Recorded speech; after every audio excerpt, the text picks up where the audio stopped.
Tétrapharmakos, l'émission de Liberté FM en quête du bonheur de la connaissance. Bonjour à toutes et à tous et bienvenue dans Tétrapharmakos, l'émission qui explore les croyances profondes, les récits anciens et les questions que l'humanité se pose peut-être depuis la nuit des temps, et parmi elles peut-être la plus vertigineuse, que se passe-t-il après la mort ? Aujourd'hui, nous partons aux origines de cette interrogation universelle, bien avant les religions instituées, bien avant les livres sacrés, à une époque où Homo sapiens enterrait ses morts, peignait des grottes et racontait déjà des histoires de passage, de mondes invisibles, de survivance. Quels étaient les visages de la mort pour nos ancêtres ? Comment imaginaient-ils l'autre monde ? Et que nous disent ces visions premières sur notre rapport à la finitude, à l'âme, à l'invisible ? Pour en parler, j'ai le plaisir d'être au téléphone avec Julien Duy. Monsieur Duy, bonjour. Bonjour, enchanté. Vous êtes docteur en histoire, affilié au laboratoire d'anthropologie sociale, dépendant du Collège de France, du CNRS, de l'École des hautes études en sciences sociales et de l'École pratique des hautes études, et vous êtes un spécialiste des mythes. À ce jour, vous avez publié 3 ouvrages, Cosmogonie, la préhistoire des mythes, sorti à la découverte en 2020, puis L'aube des mythes, quand les premiers sapiens parlaient de l'au-delà, paru toujours chez le même éditeur en 2023. C'est de cet ouvrage dont nous parlerons aujourd'hui.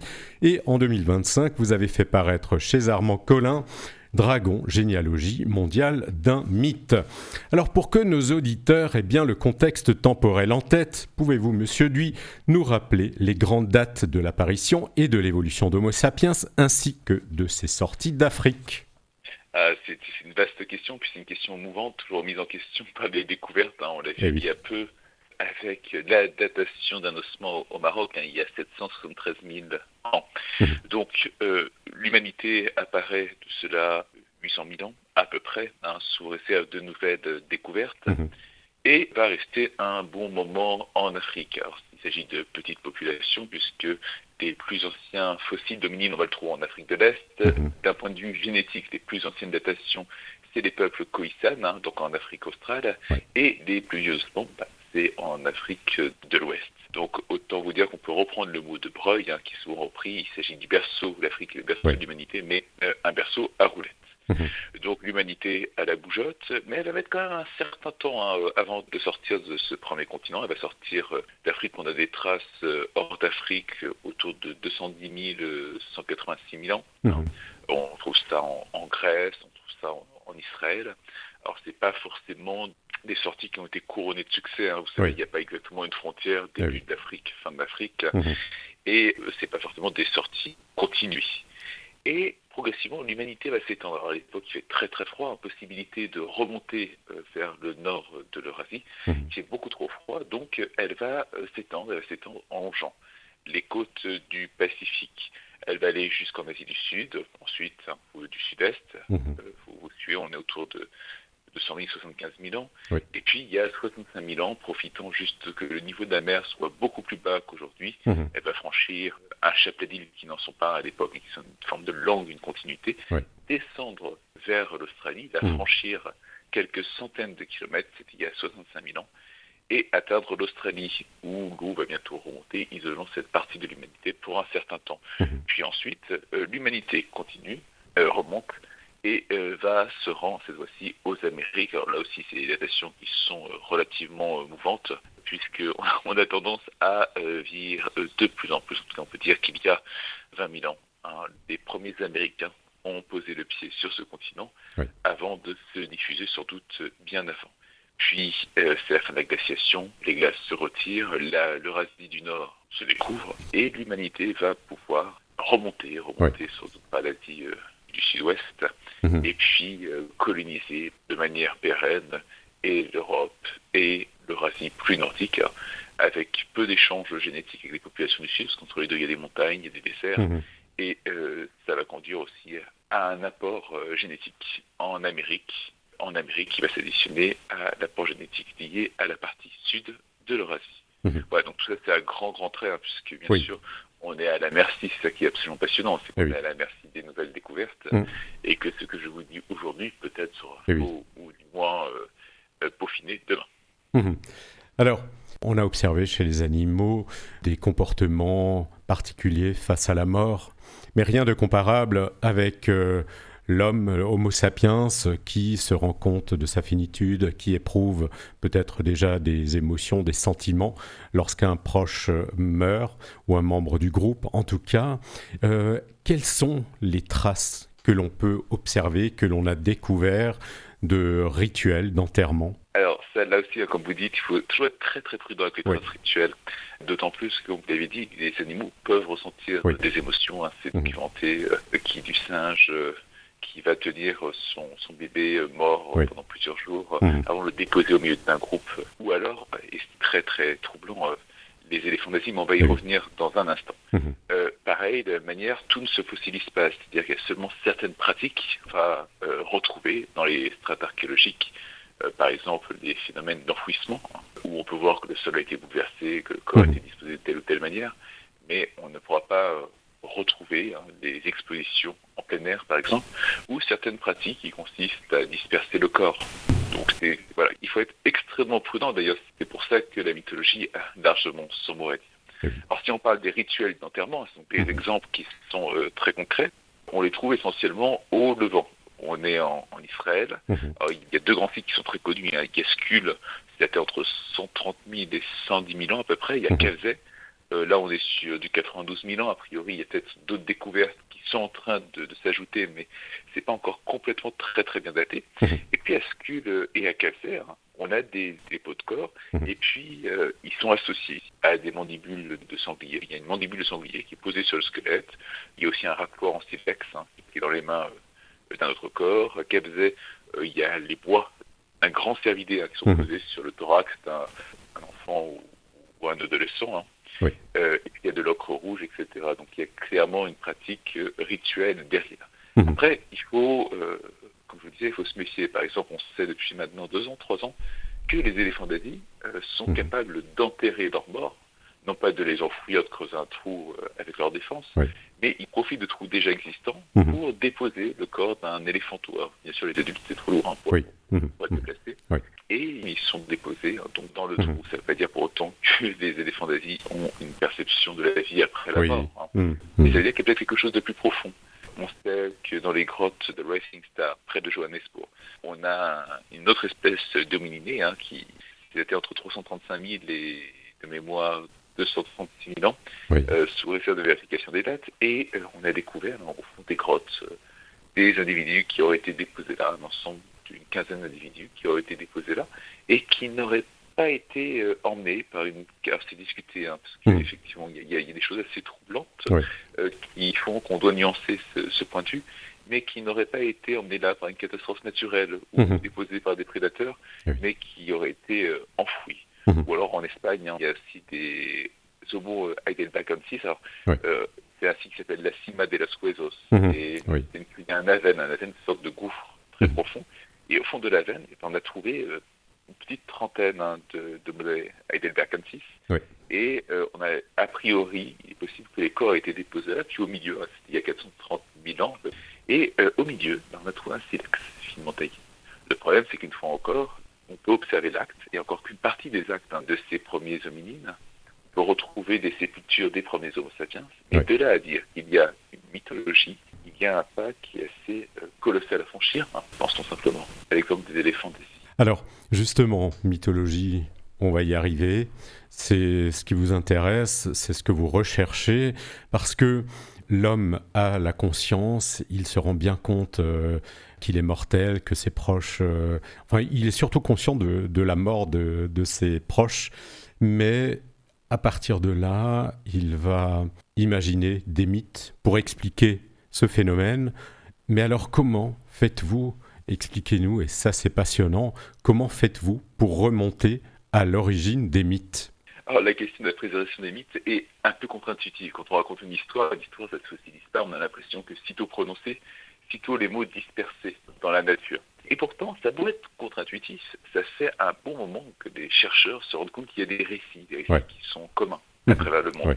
En France, on avait déjà Gouguet de Charancey qui, au XIXe siècle, avait remarqué qu'il y avait des récits communs, notamment d'Orphée, à la fois en Eurasie et en Amérique du Nord, et avait expliqué ça en disant oui, il doit y avoir des migrations préhistoriques. Alors, il savait bien sûr, il n'avait pas les connaissances qu'on a actuellement, mais il avait déjà cette intuition. Franz Boas reprend l'intuition, on le retrouve chez de grands auteurs, chez Lévi-Strauss également, et des chercheurs constatant qu'il y a des récits qui se retrouvent un peu partout, sont même allés plus loin en essayant de recenser toutes les occurrences de tel ou tel récit, toutes les occurrences d'Orphée par exemple.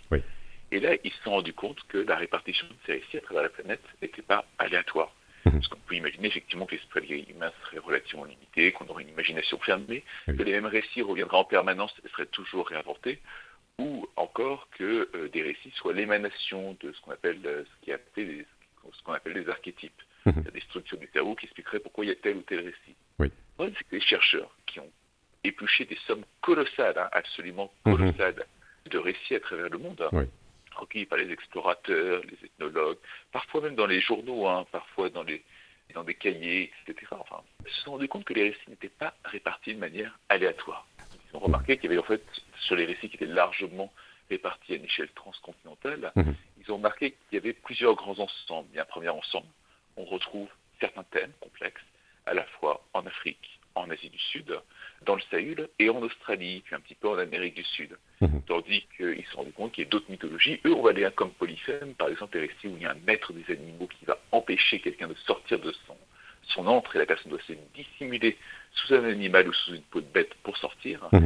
Ça, on va le retrouver seulement dans le nord de l'Eurasie de l'Ouest, dans le nord de l'Eurasie et en Amérique du Nord. Et ça peut se répéter pour plein de récits. Alors, comment expliquer ça? Les archétypes. Ça marche pas trop parce que c'est pas réparti de manière aléatoire. Des structures innées, non, ça marche pas trop, sauf à considérer que les humains, les homo sapiens du sud, de la partie globalement sud du monde, aient une façon de penser différente de la partie nord. Donc, l'hypothèse la plus crédible, c'est les vagues de diffusion. Vous vous souvenez, je vous l'ai dit tout à l'heure, la première vague de peuplement par l'Afrique, Asie du Sud, Sahel, Australie, ça correspond à une strate, et puis ensuite passage, il y a une première vague de peuplement qui a touché l'Amérique du Sud via le détroit de Bering, l'Amérique du Nord étant couverte par les glaces, ça correspond à la première sortie d'Afrique comme vague de diffusion, tandis que les récits qu'on va retrouver plus au nord et qui arrivent jusqu'en Amérique du Nord, ça correspond à une diffusion plus tardive, toujours paléolithique. Donc voilà, donc c'était là où on était quand j'ai commencé à m'intéresser au dossier. Des chercheurs comme le russe Yuri Beleskin, mais bien d'autres avant, Yuri Beleskin ayant poussé la chose à l'extrême, avaient épluché des quantités astronomiques de mythes, on avait fait des cartes et avaient montré qu'il y avait des récurrences très fortes entre la diffusion des récits. Le problème, c'est qu'une carte, on peut mettre des flèches en bien des sens. Pourquoi mettre la flèche sur l'Afrique comme point de départ et pas sur l'Asie du Sud ou alors sur l'Australie, voire en Amérique, pourquoi pas une migration-retour. Et c'est vrai que c'est quelque chose qui manquait un peu. Alors comment régler le problème? En 2012, j'ai commencé. Alors maintenant, je suis plus tout seul à le faire, mais en 2012, l'idée n'avait pas encore été trouvée quand j'ai commencé à m'y mettre. Et j'ai appliqué les outils empruntés à la phylogénétique. La phylogénétique, vous savez, c'est la science du vivant, une théorie de la théorie de l'évolution qui permet d'organiser sous forme d'arbre du vivant les êtres biologiques. Par exemple, nous sommes plus proches du singe que nous sommes de la souris, nous sommes plus proches de la souris que nous sommes du poisson. Et j'ai emprunté ces outils et j'ai été appliqué à la mythologie. Vous allez me dire tout de suite, mais il y a un problème, c'est que autant chez les vivants, il y a des gènes, il y a l'ADN, il y a l'ADN, etc., qui a la possibilité d'observer des unités analysables, c'est pas le cas dans les mythes. Or, en fait, il y a la possibilité de découper les mythes en petites unités pour les comparer. Donc, le principe est le même, plus de versions se ressemblent, ou plus de traditions mythologiques se ressemblent, versions c'est une manière différente de raconter un récit, plus elles auront un ancêtre commun récent. Et plus elles sont éloignées, plus l'ancêtre commun est éloigné. Pour comparer, je prends les récits ou je prends les traditions mythologiques, je les divise en petites unités. Alors quand je compare plusieurs versions d'un même mythe, plusieurs versions, une fois encore, imaginons qu'on ait plusieurs façons de raconter le petit chaperon rouge, par exemple, et autant de versions d'un même récit. On reconnaîtra le petit chaperon rouge de manière globale, mais c'est raconté différemment.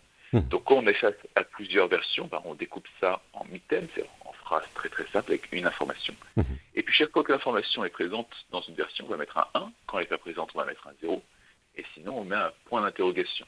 quand on compare des traditions mythologiques ou des aires culturelles, c'est à peu près la même chose, c'est des traditions mythologiques sur une plus grande échelle, et ben on fait la même chose quand on a un épisode mythologique dans cette tradition ou dans cette ère culturelle, ben on va mettre 1. Sinon, on va mettre 1, 0. Donc, on va obtenir des chaînes binaires, des 0, 1, 1, 1, 0, point d'interrogation quand on ne sait pas. Et à partir de là, eh bien, il est possible de faire fonctionner des algorithmes. Les algorithmes vont créer des arbres, toujours, avec le principe que plus deux mythes se ressemblent, plus deux versions se ressemblent, plus deux traditions mythologiques se ressemblent, plus leur ancêtre commun est récent. Et ça va permettre de construire des sortes d'arbres de mythes, comme des arbres du vivant. Bien sûr, ce ne sont pas, pour éviter toute ambiguïté, les mythes ne sont pas vivants. On parle d'informations, de quantité d'informations, finalement c'est assez logique. Si je vous raconte un récit, vous allez le transformer un peu, vous allez le redonner à quelqu'un d'autre, vous allez le transformer un petit peu. C'est juste que les mythes évoluent très lentement. Et on utilise donc des algorithmes. Alors il y a plusieurs méthodes.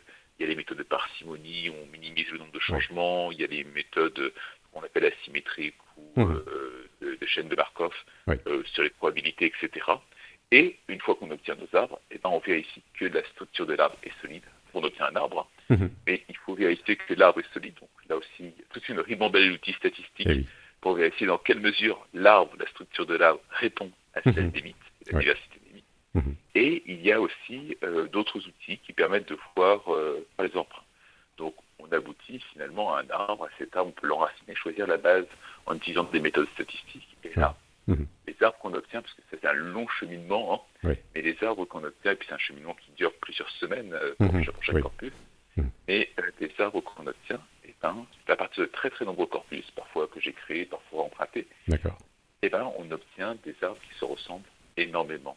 Et la structure des arbres, en fait, se calque sur les premières migrations de l'humanité, et on voit l'arbre se dessiner dans l'arbre, ce départ d'Afrique, ces peuples et ces histoires qui vont longer le Pacifique, à travers le Sahel, etc. Voilà. Et alors, une fois qu'on a ça, on peut faire plein de choses. On peut regarder comment ça évolue. Par exemple, on peut montrer que les récits tendent à rester stables et puis à évoluer par bonds successifs. Brusquement, il y a un changement, ça évolue très vite. Ça peut s'expliquer par un changement technologique, par exemple. On peut montrer, et puis, quelque chose qui est, ma foi, fort sympathique et qui permet de remonter loin dans le temps, c'est qu'on peut, à chaque nœud, reconstruire l'état le plus probable de la mythologie ou du mythe. C'est-à-dire dire quels étaient les traits existants à tel ou tel moment et remonter nœud par nœud à partir des traits que l'on connaît jusqu'aux premières sorties d'Homo sapiens d'Afrique. Donc c'est des reconstructions statistiques, mais ça permet de refaire revivre des mythes qui sont pensés disparus, ou du moins, au vu d'un corpus donné, si on en parle en termes purement statistiques, au vu d'un corpus donné, toujours actualisable, et des paramètres adoptés, parce que là aussi, je ne rentre pas dans les détails, c'est pas le moment, c'est pas le lieu, mais il y a toute une question de paramétrage, de choix appuyé sur la culture. Il est possible de refaire parler, en termes de probabilité, les premiers Homo sapiens.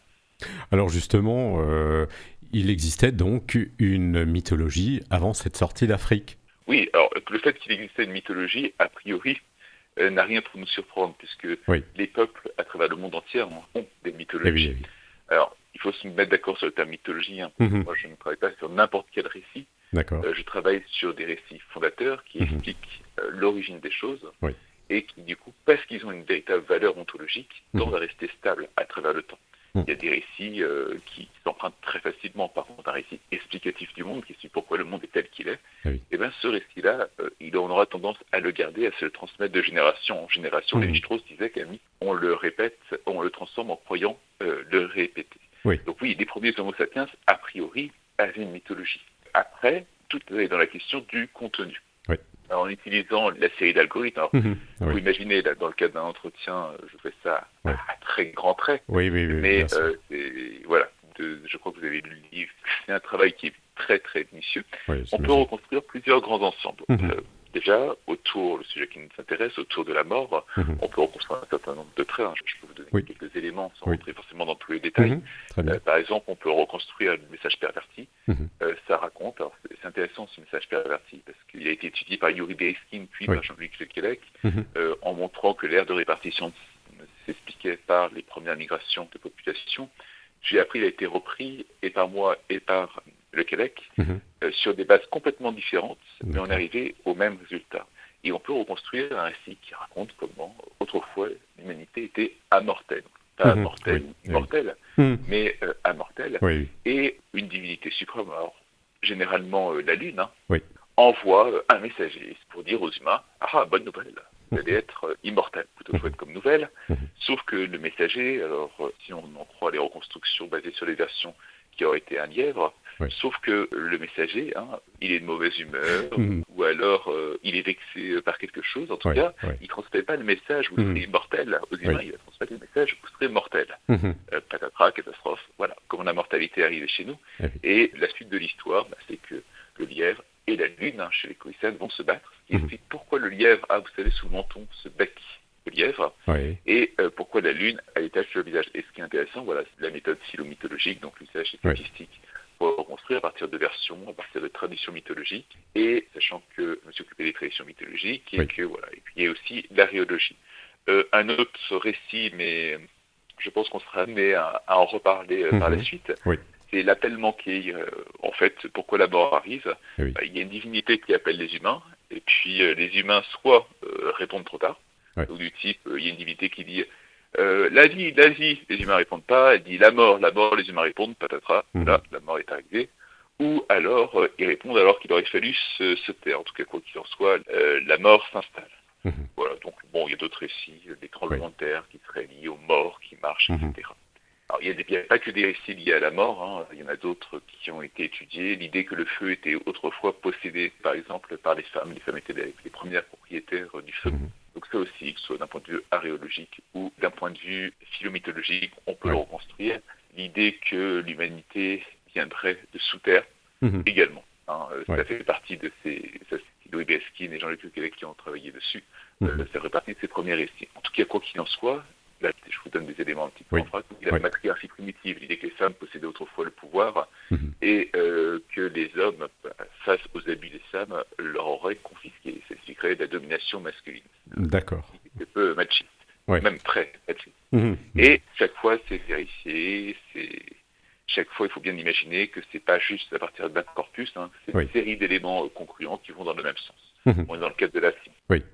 Alors, les animaux ont aussi un rôle. Alors, le serpent joue un rôle important dans l'histoire de l'immortalité. Oui, et puis, alors, parmi les premiers mythes africains, on peut montrer que le serpent, alors, à partir de plusieurs corpus, on peut montrer que le serpent a été soit immortel, soit s'oppose aux humains par rapport en immortalité et mortalité, soit est la cause de la mort. Et effectivement, quand on cause des choses, oui, le serpent est lié à la mort. Il y a deux chemins qui paraissent à peu près évidents pour qui s'intéressent à la mythologie. Le premier, c'est Gilgamesh. Gilgamesh, c'est une épopée. Alors, c'est une épopée qui a eu... ça a été écrit en akkadien, donc c'était de mémoire, je vous dis ça, c'était moins 1800 à peu près, ce serait vérifié, et ça raconte comment le héros qui est en quête d'immortalité, après moult péripéties, plonge au fond de l'eau, arrache une plante qui est censée lui permettre de rajeunir, c'est pas vraiment une plante d'immortalité, ça permet de rajeunir, puis il s'arrête pour prendre du repos, et là, il est près d'une fontaine, il y a un serpent qui sort, qui va piquer la plante et qui va s'enfuir. Et le texte, certaines versions du texte disent en changeant de peau. Et ce qui est intéressant de ce récit, c'est qu'on le retrouve chez Voltaire.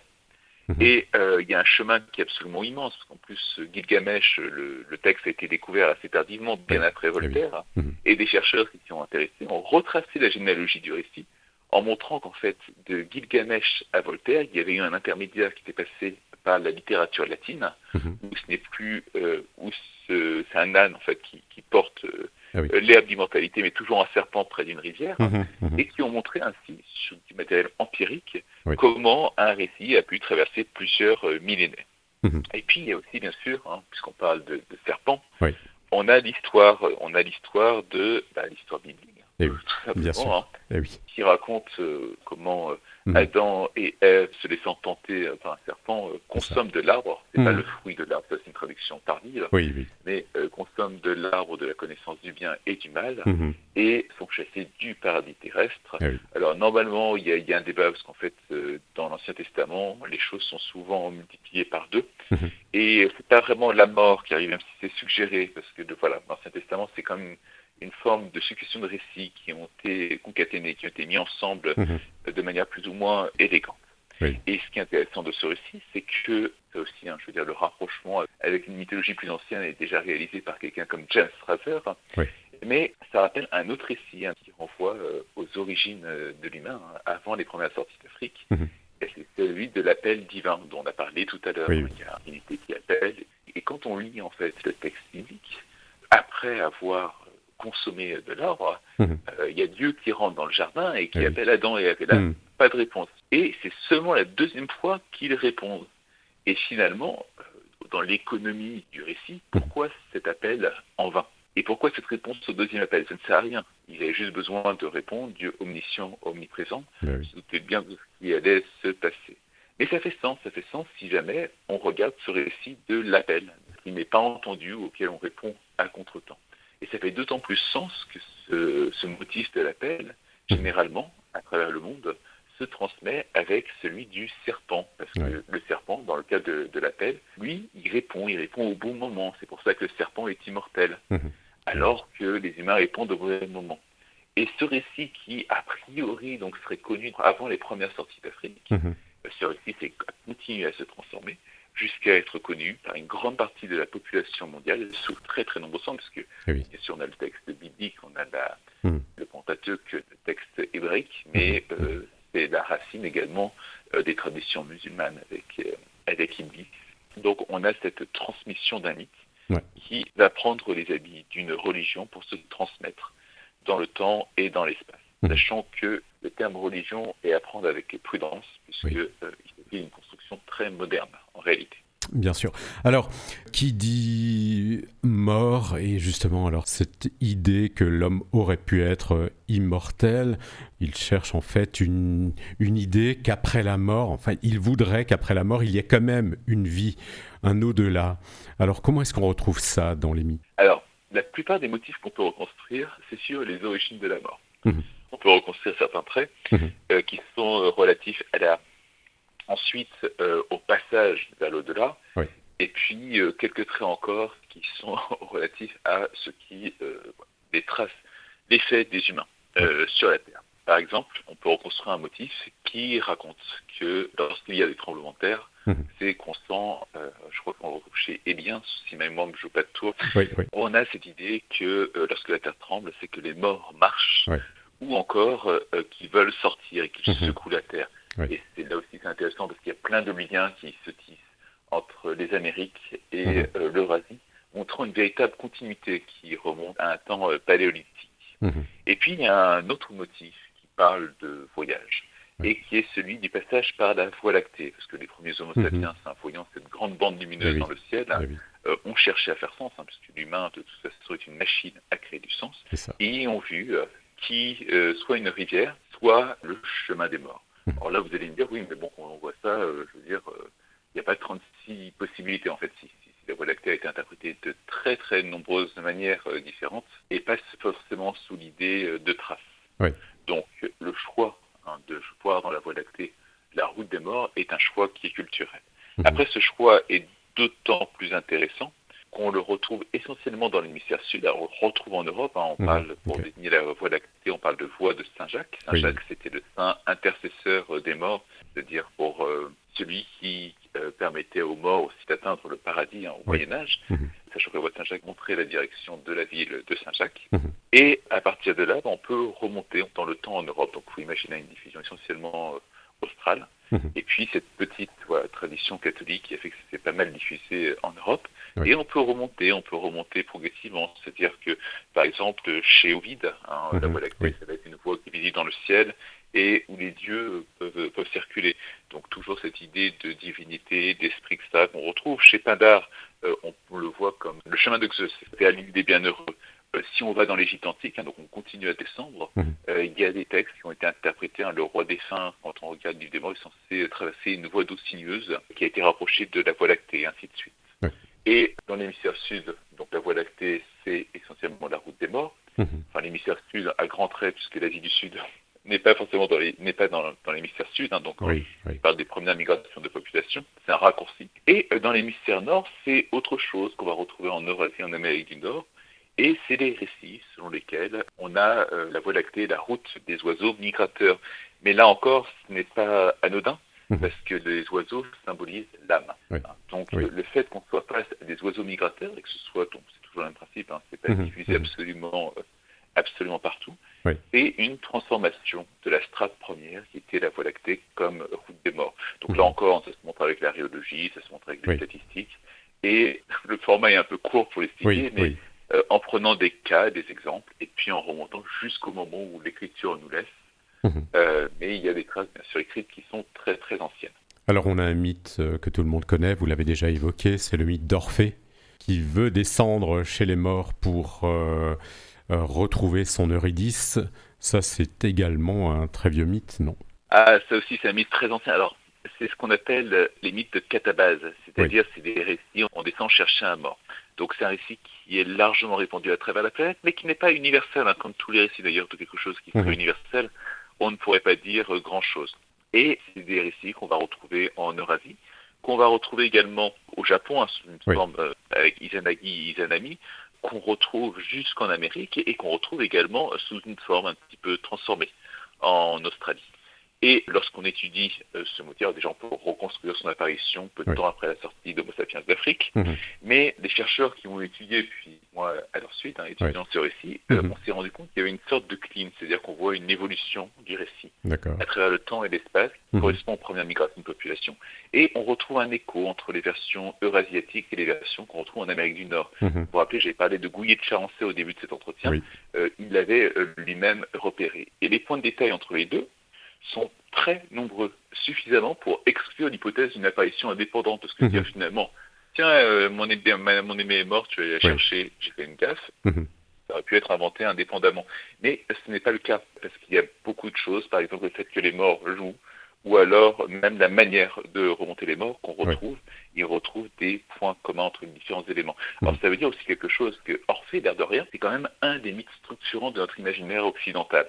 On a quelques mythes qui sont très importants, par exemple le mythe de Pygmalion, ou une image s'anime, qui a formaté l'esprit des artistes. Le mythe d'Orphée, l'idée qu'avec la musique, on ait la possibilité de communiquer avec les bêtes, voire de réveiller les morts, c'est quelque chose qui est très très structurant dans notre imaginaire. Et ça a été reproduit, il y a mille variantes de ce récit ont été produites, qu'on retrouve dans l'opéra, qu'on retrouve parce que c'est un récit aussi structurant pour l'apparition de l'opéra. Et lorsqu'on s'intéresse juste à la culture occidentale, on se dit oui, c'est super important, mais bon, c'est très occidental. Non, en réalité, ce mythe d'Orphée nous rattache à une sorte de bibliothèque mondiale, une immense bibliothèque où chacun, l'humanité tout entière, participe. Donc il y a quelque chose de très fort, quelque peu troublant, et puis avec cette idée qu'on a un récit, que chacun adapte à sa manière, mais qui nous rapproche les uns les autres plutôt qu'il nous sépare. Très bien. Il faut qu'on évoque l'éternel retour, parce que qui dit mort, résurrection, le soleil dans cette histoire n'y est pas pour rien en fait. Alors en fait c'est une très bonne question, parce que c'est une question d'autant plus intéressante que aborder ce sujet, ça permet d'expliquer pourquoi on trouve finalement des sépultures que de manière relativement récente dans l'humanité. Et qu'en Afrique, des sépultures, on n'a pas de sépultures aussi anciennes que dans le Proche-Orient. La sépulture la plus ancienne actuellement connue en Afrique, c'est 74 000 ans. C'est Border Cave en Afrique du Sud. Donc s'intéresser, vous allez comprendre pourquoi, mais s'intéresser au sujet permet de répondre à ce mystère. Alors, il existe un récit largement répandu chez les Khoisan, donc en Afrique australe. J'en ai tout à l'heure parlé de ce peuple qui raconte comment le soleil en réalité est un animal, et que cet animal est chassé pour chasser, et il est tué, et à partir de là, la nuit tombe. C'est le coucher de soleil sanglant, et là, le chasseur va prendre un ossement de l'animal et le jeter dans la direction du soleil levant. Ce récit, à partir de cet ossement, le soleil va ressusciter. Ce récit, on peut montrer qu'il est antérieur aux premières sorties d'Homo sapiens d'Afrique, donc toujours en divisant les statistiques, puis en remarquant qu'il y a une continuité et qu'on retrouve ce récit finalement complexe, qu'on ne le retrouve pas de manière universelle, mais qu'on va le retrouver en Asie du Sud, et puis on peut remonter comme ça jusqu'en Australie et en Amérique du Sud. On peut le montrer également avec des statistiques. Donc, qu'est-ce que ça signifie ? Ça signifie que le Soleil est capable de reprendre vie, mais de reprendre vie à partir d'un ossement. C'est-à-dire que disparaître, c'est pas cesser d'être, puisqu'on est préservé dans quelque chose. Ça veut dire également qu'il y a une idée de cycle, une idée de répétition. Oui. C'est-à-dire également que pour préserver l'âme, entre guillemets, parce que la définition même de l'âme est assez compliquée à établir, Oui. pour préserver l'âme d'un être humain, on n'est peut-être pas obligé de préserver tout le corps, mais seulement une partie du corps. Oui. Et là, il s'avère qu'à Erto, par exemple, c'est en Éthiopie, on a trouvé 3 crânes fossiles qui ont il y a 160 000, 154 000 ans, D'accord. et donc antérieurs à Skull, antérieurs à Kabze, et ces crânes ont été décharnés, ont été préparés. Et il est fort probable, dans ces conditions, il y a eu cette croyance qu'à travers l'ossement, on pouvait préserver l'âme, ou du moins une partie de l'âme. Il n'y a pas besoin d'enterrer les morts, puisqu'il y aurait eu cette possibilité. Alors après, c'est intéressant parce que cette croyance de survivance à travers les ossements, si on prolonge, si on se situe cette fois-ci dans l'Europe paléolithique, dans les parois de certaines grottes, il y a des petits ossements qui sont fichés dans les parois, et un chercheur qui s'appelle David Lewis Williams, alors après son hypothèse a été reprise par d'autres, par moi, par Jean-Luc Le Québec, etc., sur d'autres bases, en détaillant de manière différente, on a supposé que ces ossements qui étaient fichés dans les parois étaient liés à ce cycle de résurrection. D'accord. Et ça correspond plutôt assez bien. Donc oui, il y a toujours cette idée de soleil qui va ressusciter. C'est une sorte de modèle naturel qui alimente tous les espoirs de retour ou de continuation. D'accord. Alors, dans votre livre, vous faites des interludes et vous parlez d'animaux, notamment la domestication du loup et des brebis, et vous dites que peut-être ça n'était pas à des fins de nourriture, d'alimentation, mais c'est peut-être lié justement au rite. Est-ce que vous pouvez nous expliquer ça ? Au rite ou au mythe. Oui. Alors, en fait, la domestication du loup est un peu problématique. Alors, c'est très bien, il est dans commun à tous les chiens. Ce sont des loups, probablement plusieurs fois, avec des hybridations, etc. Ça, on peut suivre. Mais comment l'expliquer ? Pourquoi un jour, on s'est dit, tiens, on va prendre un loup et on va le domestiquer ? Parce que la domestication, ça se fait pas en une fois. Pour un certain temps, il faut sélectionner, etc. Certains ont dit, c'est parce que les loups et les humains peuvent collaborer. Oui, il y a des collaborations qui sont observées, mais il faudrait quand même sacrément de chance, d'autant plus que les humains circulant de territoire en territoire pour ne pas épuiser les ressources locales, ça voudrait dire que les meutes accompagnent les humains, mais ça voudrait dire aussi que les meutes, parce que les meutes sont territoriales, que les meutes puissent s'imposer par rapport à d'autres meutes. Enfin, c'est assez complexe. Que les loups, que des chiens aboient et préviennent. Oui, mais non, les loups, ça aboie pas tout de suite. L'aboiement, ça arrive un peu plus tardivement. Certains ont proposé de voir dans les loups un moyen de manger. C'est une sorte de stock de nourriture sur pattes. Oui, parce que la cynophagie, ça a été documenté, mais même pourquoi les loups, en fait. Pourquoi pas d'autres animaux ? Puis, dire un loup, c'est dangereux. Voilà, donc on en est là, il y a une sorte d'insatisfaction sur l'usage de l'animal. En utilisant les outils des statistiques, on peut reconstruire, donc en utilisant des corpus importants de motifs mythologiques liés aux chiens, on peut reconstruire un arbre de diffusion génétique aux chiens. Et déjà, premier résultat assez étonnant, l'arbre qu'on obtient avec un enracinement automatique situe la racine de la mythologie canine, là où on pense que le loup a été domestiqué. Donc c'est déjà plutôt troublant, mais assez logique finalement, parce que si le chien en se diffusant a dû être accompagné avec une sorte d'ensemble de mythes chargés d'expliquer en fait son usage, son rôle, sa fonction symbolique. Donc finalement ça c'est logique, le chien se diffuse en même temps que ses mythes. Et puis en utilisant la structure, alors l'arbre répond de manière vraiment troublante, parce qu'on sait de la diffusion du chien par exemple. Il y a une double arrivée du chien en Amérique, et l'arbre présente une double arrivée du chien en Amérique, et puis dans les bonnes régions. Et puis on peut reconstruire à la racine de ces arbres, parce qu'il y en a 2 qui ont été reconstruits, certains récits, certains motifs. Et notamment, on peut reconstruire l'idée que le chien est un animal psychopompe, qui accompagne les morts sur leur chemin vers l'autre monde. Ça, c'est très intéressant, mais vous allez me dire, c'est un petit peu abstrait. Ok, la structure correspond à ce qu'on sait de la diffusion du chien, mais là, c'est une hypothèse comme une autre. Non, mais pas tant que ça, parce que là, l'archéologie rejoint la mythologie. Le premier chien reconnu, il a été retrouvé, donc en Allemagne, il a été retrouvé enterré avec des humains. Et avant que les chiens ne soient retrouvés enterrés avec des humains, parce que ça a été répété, on trouve des canidés. Des canidés, alors certains considèrent que c'est des chiens, d'autres des loups, mais ce qui est troublant, c'est qu'on les retrouve aussi enterrés. Donc ça veut dire qu'avant la domestication du loup, quand c'est encore des loups, on avait ces animaux qui étaient enterrés. Alors pourquoi la domestication ? Une hypothèse qui correspond à la fois aux données mythologiques et aux données archéologiques, c'est que le loup n'a pas été domestiqué pour une utilité purement matérielle, mais a été domestiqué parce qu'on pensait que c'était le compagnon des morts et qu'ils allaient accompagner les morts sur leur chemin. Et c'est ce qui crée la domestication du loup. Ça a l'avantage de faire coïncider à la fois l'archéologie, la mythologie, et puis c'est une explication relativement élégante. Oui. Pareil pour le mouton. On sait que le mouton a été sélectionné, on le sait depuis peu. On l'a appris après la dernière édition de Moli, donc je n'ai pas pu le réactualiser. Oui. Mais on sait que les moutons ont été sélectionnés en grande partie pour la couleur de leur laine. Oui. Donc ça veut dire que cette idée esthétique est présente. Et on peut montrer également que les moutons ont été très tôt associés au soleil. C'est un animal solaire, on retrouve ça chez Homère, on retrouve ça bien avant. Donc si jamais on rassemble l'ensemble de ces données, que ce soit les données mythologiques, les données archéologiques, les données génétiques, eh ben, on peut se rendre compte que le mouton n'a peut-être pas été domestiqué juste parce qu'on s'est dit, tiens, il y a la laine, parce qu'il faut voir un mouton sauvage. La laine, elle n'est pas la chose la plus exploitable, mais probablement pour des raisons mythologiques. C'est ce qui m'a amené à proposer le mot de domestication. Au lieu de domestication, c'est-à-dire une domestication, mais motivée par des choses non utilitaires, des choses d'ordre mythologique. Eh bien, écoutez, on arrive presque au bout de l'émission. Dites-nous un peu quels sont les résultats de ce travail que vous avez effectué autour de la phylomythologie et quels sont les grands traits que vous en avez tirés alors. Alors, la phylomythologie, de manière générale, c'est un outil qui se rajoute à la boîte à outils du mythologue. La première chose, c'est un appel à la prudence.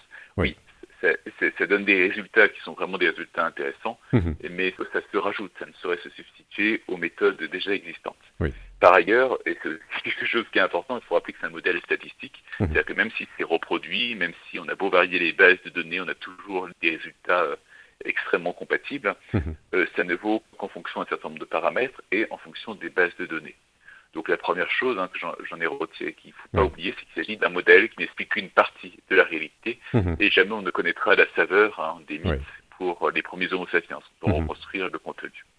Ça, c'est le premier point. Qui est un appel à la prudence, mais qui est important parce qu'une fois qu'on voit des chiffres, les chiffres ont ce curieux pouvoir de convaincre les gens assez facilement, alors que dans les faits, il y a énormément derrière de paramétrage et de choix à faire, même si dans les travaux scientifiques, tout est explicité et les limites sont bien sûr données.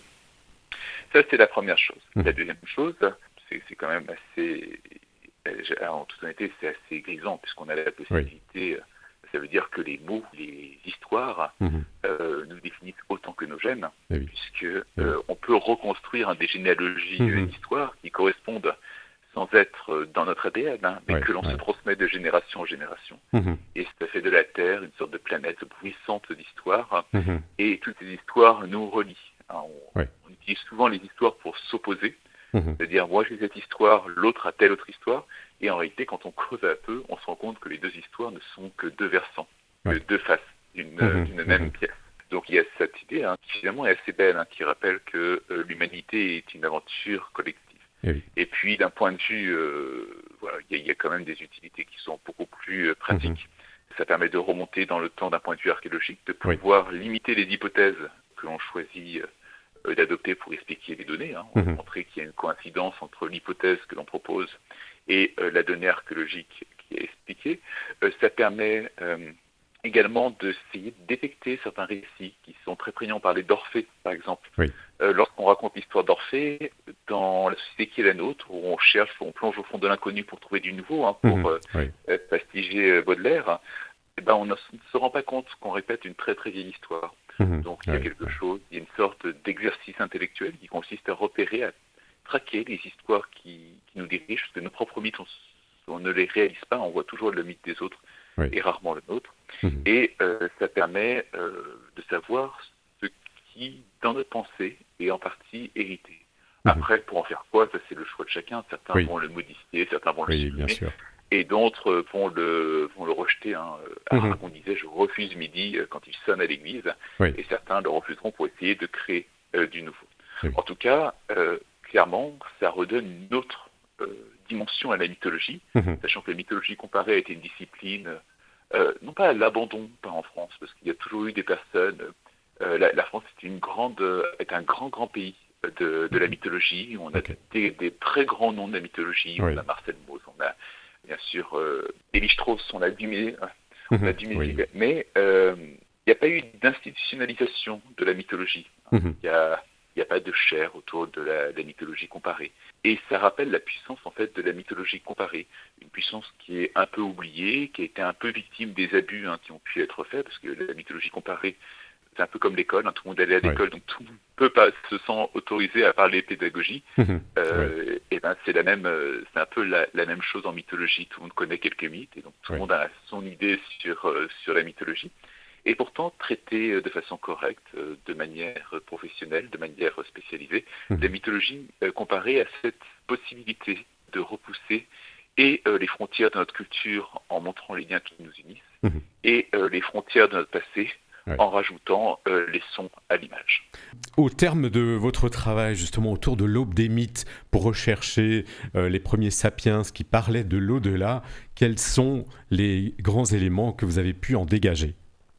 Alors, si par les grands éléments, vous parlez de la mythologie, une sorte de structure de la mythologie qui serait une structure précédant les premières sorties d'Homo sapiens d'Afrique, et ben on peut d'abord dire que l'être humain était naturellement immortel, ou plutôt amortel, puisque la mort n'arrive pas tout de suite, et la mort arrive, mais c'est dû à un accident. Donc ça, c'est quelque chose qui est partagé par toutes les reconstructions qui ont pu être réalisées.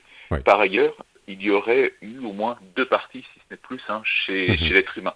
Parce qu'il y a une partie qui est liée au corps, qui peut résister sous certaines conditions. Et puis une autre partie, c'est l'âme, qui aurait eu la capacité de voyager, de s'éloigner. Alors, il y a 2 minimum, parce qu'il y a des cultures où il y a 5, 6, 7, 8, 10, voire plus d'âmes. Voilà, donc c'est ce qu'on peut en reconstruire. Ensuite, il y a l'idée que le voyage du mort commence par la sépulture, mais ce serait lancé vers l'au-delà via la Voie lactée, et que la mort ne serait pas la fin de toute chose, ne serait pas la fin de toute existence, il aurait existé un autre monde. Et enfin, l'idée que si l'âme pouvait s'éloigner dans certaines conditions, elle pouvait aussi revenir. Donc il y aurait eu des sortes de ponts, pensez au tremblement de terre donc suscité par la marche des morts, ou l'envie des morts de sentir, il y aurait eu des sortes de ponts entre l'au-delà et le monde des vivants. Très bien. Eh bien, écoutez, un grand merci, Monsieur Duy, pour cet échange passionnant.